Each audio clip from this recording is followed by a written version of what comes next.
Moi, je considère que dans notre institution Cégep La Pocatière, nos enseignants ont une bonne culture numérique. Écoutez, aujourd'hui, les enseignants, déjà, même quand on n'est pas enseignant, on baigne dans une culture numérique à peu près partout. Alors, quand on est enseignant, on a un outil supplémentaire avec tout ce qui touche le numérique. Donc, je considère que nos enseignants ont une bonne connaissance des outils numériques. Ils ont aussi, avec le numérique, un outil extraordinaire pour diversifier la pédagogie et intégrer à la pédagogie tout ce qui est le monde numérique. Et les étudiants, eux, c'est leur génération. Ils ont grandi et ils baignent à tous les jours. Ils sont imprégnés de la culture numérique. Alors, quand les enseignants utilisent ces stratégies-là, c'est tout à fait gagnant. De plus, dans notre cégep, entre autres, on a pris vraiment un grand virage numérique au niveau de la formation continue. Alors, il y a tous nos cours de la formation continue qui se donnent déjà en mode formation à distance. Donc, ces enseignants-là, parfois, enseignent également à l'enseignement régulier. Donc, ils arrivent déjà imprégnés de cette culture-là.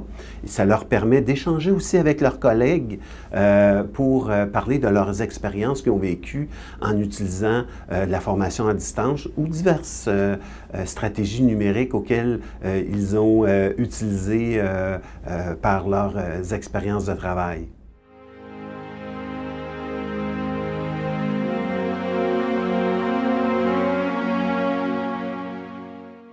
Alors, l'innovation numérique, on a plusieurs façons de faciliter l'innovation numérique avec nos enseignants.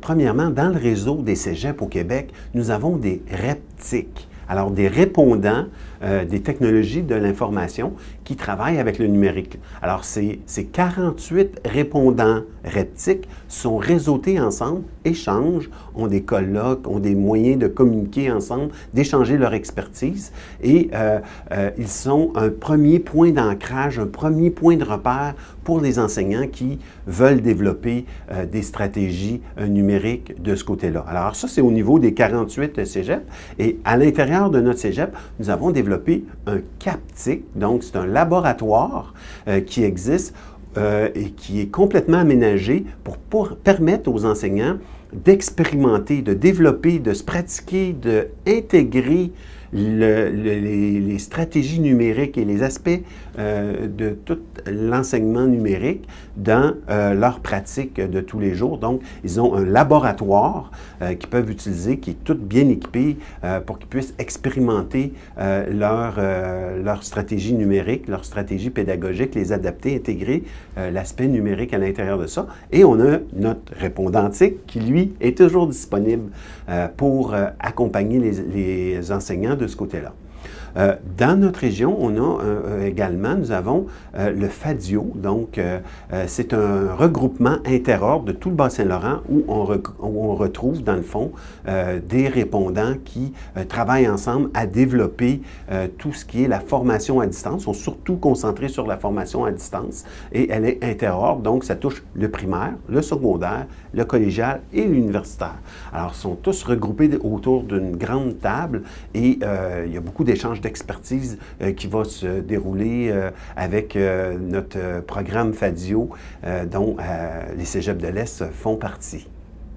Donc, au niveau également de tout ce qu'on met en place pour soutenir les enseignements, bien, il y a un besoin de base, c'est d'avoir des équipements et des infrastructures qui sont au goût du jour et puis qui respectent les besoins qu'exige ce virage numérique-là. Donc, on a porté vraiment une attention à avoir des salles de téléenseignement, avoir notre laboratoire du CAPTIC, on a des salles de visioconférence, donc on a un parc informatique aussi qui peut soutenir en infrastructure tout le déploiement des outils numériques que les enseignants ont besoin. Également, ce qu'on a mis en place pour faciliter la vie des enseignants. Notre conseiller pédagogique, nos conseillers pédagogiques, devrais-je dire, parce qu'on en a plusieurs, vont faire des partages d'expertise entre les enseignants. Donc, on a des midi-causeries qui existent où les enseignants vont se rassembler sur l'heure du dîner, animés par notre conseiller pédagogique, sur des thèmes précis de partage d'expérience, de partage d'expertise, de présentation d'outils au niveau d'éthique. Alors, c'est des petits moyens qui existent, qui sont vraiment facilitants. Chaque semaine également, nous avons une infolette qui circule à l'ensemble du personnel chaque mercredi. Et dans cette infolette, on a une section précise sur le numérique. Alors, toutes les innovations qu'on va voir se développer dans les nouvelles technologies, s'il y a des expérimentations qui se font particulières avec le Fadio du côté des reptiques, alors ils vont être intégrés dans notre infolette sur la section numérique qui vont donner un bon aperçu à tout le monde et vont permettre de diffuser l'information à ce niveau-là.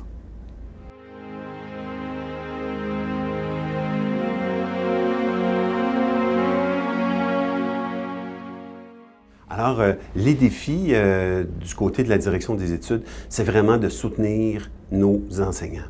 Ça se décline en trois grands volets, selon moi. Donc, les trois grands volets pour bien soutenir les enseignants, c'est premièrement leur permettre d'expérimenter, les soutenir pour les aider à mettre en place toute l'infrastructure, comme on a parlé tout à l'heure, que ce soit au niveau des équipements, que ce soit au niveau du soutien, tant technique que pédagogique.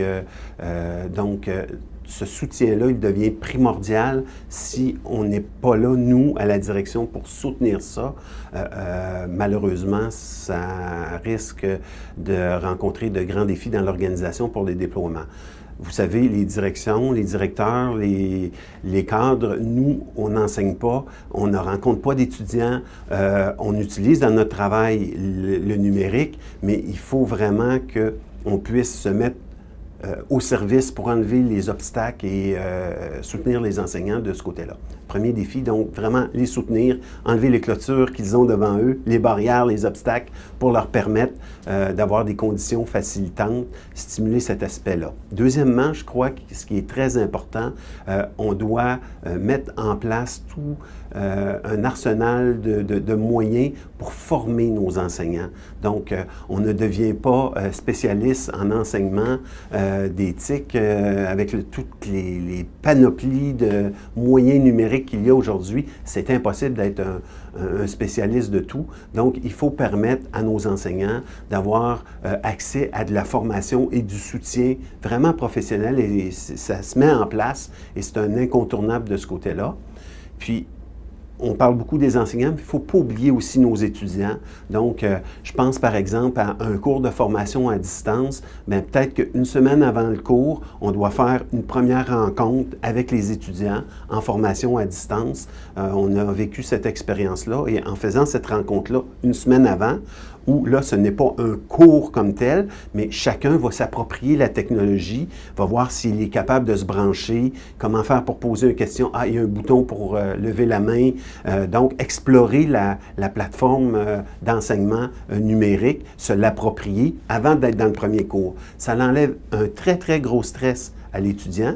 Ça l'enlève un très, très gros stress à l'enseignant qui va commencer son cours en pouvant enseigner et non pas à être pris à gérer toutes sortes de problèmes reliés aux technologies. Et ça prend également un technicien qui va être sur place et qui va venir, lui, régler la partie technique. Donc, je ne suis pas capable de me brancher, je n'ai pas de connexion Internet ou ces trucs-là. L'enseignant, lui, va être capable d'établir comment il va enseigner son cours, il va être capable d'expliquer aux étudiants comment va se dérouler un cours numérique. Souvent, c'est la première fois qu'ils vont vivre cette expérience-là. Alors, cette rencontre-là, elle est très, très importante.